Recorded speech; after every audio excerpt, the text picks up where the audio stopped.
ભૃગુકચ્છ તીર્થમાં જ્યાં બલિ યજ્ઞ કરતો હતો ત્યાં પ્રભુ આવ્યા છે. પણ બલિની દ્રષ્ટિ ભગવાનના ઉપર પડી.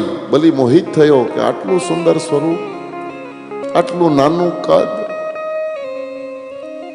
તેજસ્વી મૂર્તિને આવતી જોઈ આગળ આદર સત્કાર સન્માન કર્યું.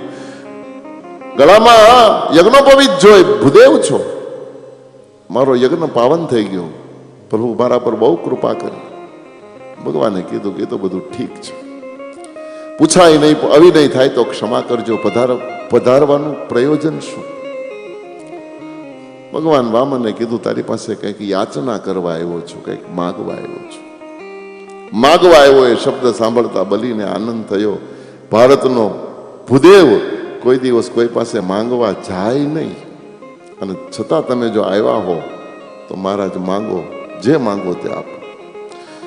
ભગવાન વામને કીધું કે હું તો બહુ સંતોષી છું, માત્ર મારા પગથી માપીને 3 ડગલા પૃથ્વી આપ. 3 ડગલા પૃથ્વીની માંગણી સાંભળી અને બલિ હસી પડ્યો. બલિએ કીધું મહારાજ તમારું કદે નાનું, તમારી બુદ્ધિ નાની. બલિ જેવો રાજા માંગવાનું કે તમે 3 ડગલા પૃથ્વી માંગો, અને એ પણ પાછા તમારા પગલે. એક કામ કરો, 3000 ગામ આપી દો, ખેડી ખાઈશો.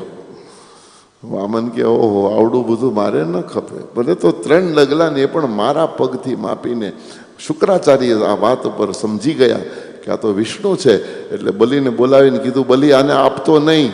કેમ? બોલે આ નારાયણ છે, તને છેતરવા આવ્યા છે.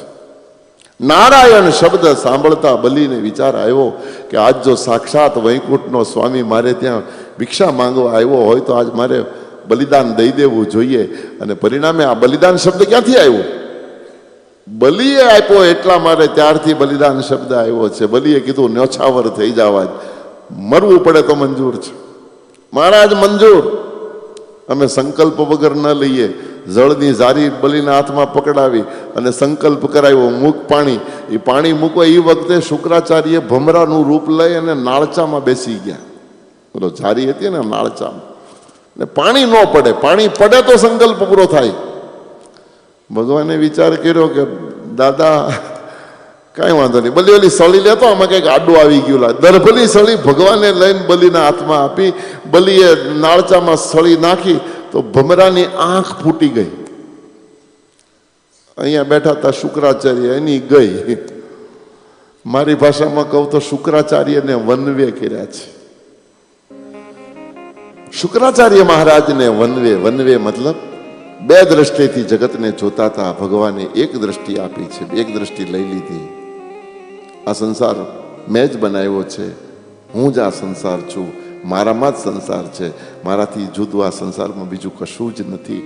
આ જ્ઞાન પરમાત્માએ આપ્યું છે.